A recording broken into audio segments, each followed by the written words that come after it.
Hello and welcome back to another video. It has been a while, as you could probably tell. I've got some funky new glasses, and I just wanted to do a little update video on my little private library that I've got going on in my collection. I've added 12 books, I think. 1, 2, 3, 4, 5, 6, 7, 8, 9, 10, 11, 12 books. So I'm just going to go with them through you, tell you a little bit about them, and yeah. So this is the British Red Cross Society's First Aid Manual, number 1, by Sir Harold E. Whittingham and Sir Stanford Cade, 10th edition. It's a very lovely book. Obviously it's aged. This book is from 1952, so it's 73 years old. And as you can tell by the yellowing and the blodginess of the pages, it's quite old. It's very good.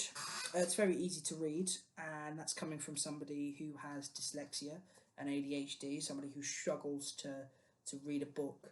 I don't struggle to read a book. I don't struggle to read. I just struggle to keep focus. Yeah, unfortunately the spine's a little damaged, but there's nothing a little repair can't fix. And it's very good, so it tells you about all sorts. So it gives you illustrations. Sorry, I can say the word then. Illustrations as well. So there's all sorts in here: how to tie headrests and armrests and bandages and all sorts, which is very handy. And I thought I'd study this just in case it ever became important. Next up, we have Burning Daylight. I believe this was a play by Jack London. Oh, that dust has gone everywhere. It's a very beautiful book. What drew me to it especially was the spine. Apart from the damage up here, it is amazing. And what's really cool about this book is that there are photos of the stage play. There you go. High quality photos as well from 1937, which is really, really cool. Next up, I didn't really get this book for any particular reason. It's Precast Concrete Factory Operations by H.L. Child. It just tells you, I mean, you can see how weathered this is. This book is from 1929, sorry. Incredible. August 29. And you can see how sort of weathered it is by, again, the yellowing of the page and the blotchiness of the skin of the page as well. And it just tells you about their sort of machines. There we go. Just tells you about their machines, gives some pictures, and just gives you a general idea of how day-to-day life was in a factory. I think this is an introductory book for people who are about to work for the company, which is very, very cool. I should put that up here. Next up, a personal favourite of mine. We have Around the World in 80 Days by Jules Verne. This is the 1957 edition, I think, or 1959 edition, sorry. And what's cool about it, what I love about old books, not rare books, just old books, is that they've got a history to them, they've got a story. And this story, apart from the actual story itself, is that this was awarded by, it says Ebenezer on there, but the Methodist Sunday School presented to Joanne Fleming, does that say? Fleming, for attendance. For, what does that say? Something attendance, 1959, which is very, very cool. Now, what drove me to this, but I bought this from, and this is probably the book that is probably the most expensive book I bought, coming in at £8 something, which is really good, to be fair, for all the books I bought. But yeah, I originally there was a film made about it with Steve Coogan, I think that's the character he played in the TV series. But the actor who Alan Partridge is who he plays, isn't it? So by Steve Coogan plays Phileas Fogg, who is challenged through peer pressure to make a trip around the world in 80 days.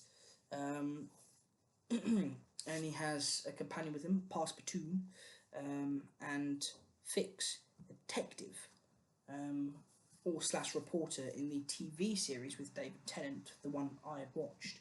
Got me quite intrigued by it, so I thought I'd purchase the book. And so far, I've been enjoying it.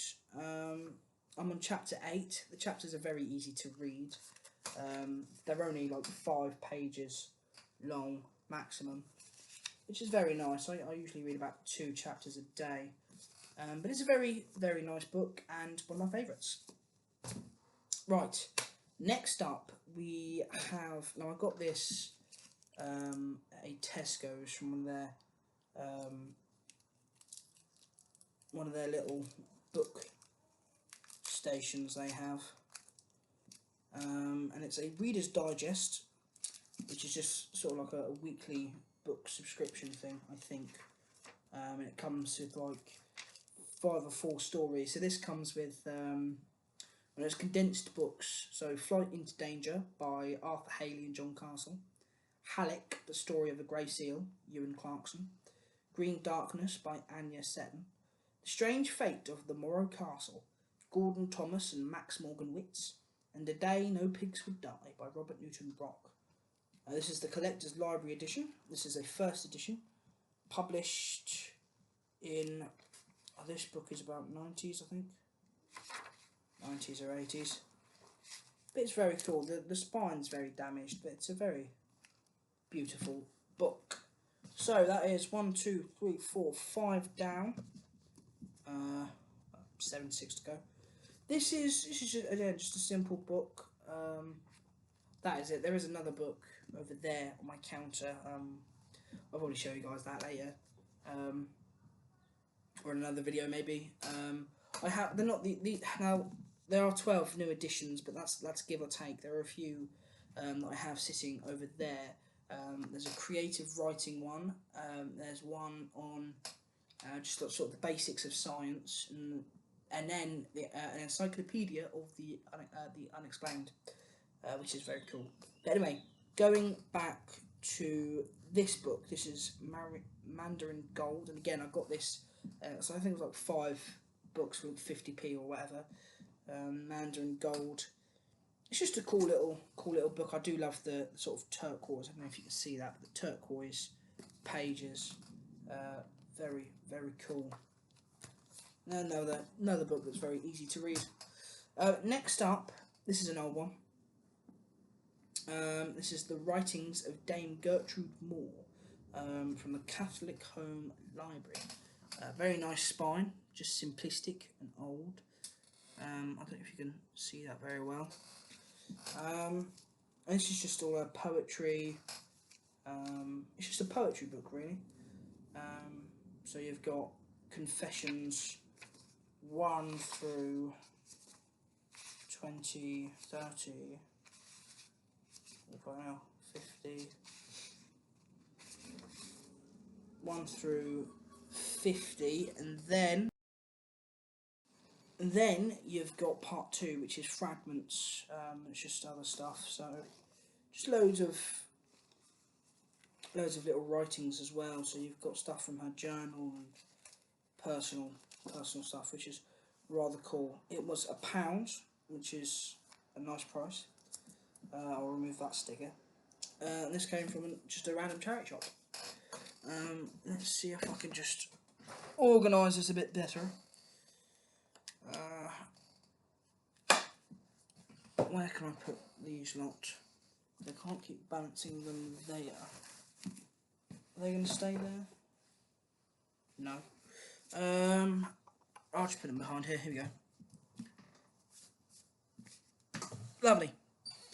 Right. Then we have Sipman's classical French text, Les Jeux de l'amour et du hasard. That was a poor French accent. You can happily mock me for that. But I was learning a bit of French a while back, not too much, just on Duolingo.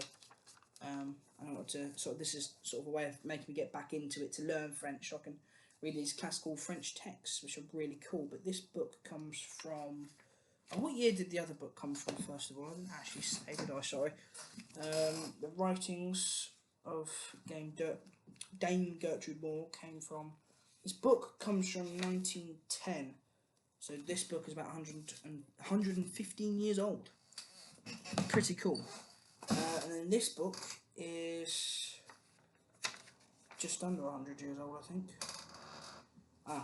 1934, so 90 years old, which is quite nice. Or 91 years old. Then we have another one of Enid Blyton's. I do have a couple of Enid Blytons somewhere. There's one I have somewhere. What is that? That's not Enid Blyton, is it? No. This is Enid Blyton's Sunny Storybook. It's very old and sort of withered, but it's nice. My mum bought this for me as just a gift, bless her. It was £6, and I think, yeah, it's just a bunch of children's stories, which are really nice, but like really old ones. This is from oh, it's dusty. This is from 1945, so that is 80 years old, exactly. Each story's like 7 to 14 pages long, which ain't too bad, and it's like a kid's book, so it's quite easy to read, but quite a good book. Dust is getting to me, man. Now this, I'm going to save this for last, actually. I'm going to save that one for last, because it's the coolest. Here we have, now I love my history. I'm not very good at history, but I do love my history. And this is a general introductory guide to the Egyptian collections in the British Museum with 233 illustrations. This is from 1930, and the price was 2 shillings and 6 pence. It's a hefty book. It's very nice, and it's high quality. The pages are very high quality, and the cool thing is it came with this nice little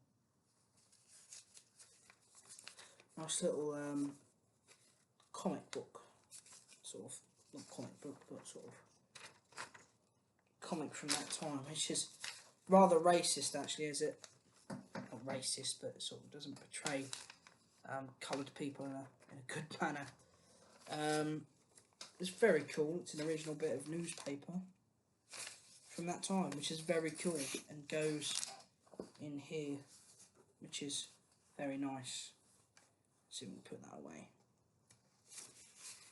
Here we go. Right, penultimately, we have got, and this is a cool one, the second edition of Oxford's Illustrated Dictionary. Now this isn't a particularly old one, but I do a bit of writing, and I'm currently trying to write a book to be published. Well, I've got 3 projects I'm working on. One's a poetry book, the other is an anthology book, and the main one I'm working on currently is called Fatal Impulse, and I want to get it to about 25,000 words, if I can, before I publish it. I'm only on 3,000 something words, 3,700 something words. But yeah, it's about a serial killer who pretends to fall in love with this lady in order to kill her. He then kills her, and later on finds out that he did love her, because he was heavily abused. He didn't really know what love was. He finds out he did love her, and then he has to deal with the consequences henceforth. Anyway, sorry, back to the book. This is very cool. So I love dictionaries. The paper's nice as well. High quality, but you got illustrations on the inside, which are very cool. That's a nice little one there. And it's just awesome. Bit difficult to read if you haven't got glasses, but now, lastly, the one you've all been waiting for. Drum roll, please. is the complete works of Shakespeare. Now, I know what you're going to say. I've already got a complete works of Shakespeare, and I thought for £1 from the same shop, why not get another? So here it is with an absolutely beautiful spine. This comes from the 60s. I believe on here it says 1961. It's a very beautiful, beautiful book. The pages are gold. Yeah, it's a lot easier to read than the other one. It's got a nice little bookmark as well. I don't know if you can see that in there. But the pages are lovely and delicate. You've got Much Ado About Nothing. One of my nan's personal favourites. You've got Henry 4, 5, All's Wells, As You Like It, Love's Labour's Lost, Romeo and Juliet, Cleopatra, Hamlet, all of it. Anthony and Cleopatra, all of it. The complete works of Shakespeare. I was quite chuffed to find this book, to be honest. Yeah, quite chuffed. But that is it for today's video. I do hope you guys enjoyed it. There will be another video coming up about the more modern day books that I've got in my recent collection. I just want to go over some sort of old ones. And yeah, I hope you enjoyed today's video, and I'll see you guys in the next. Goodbye.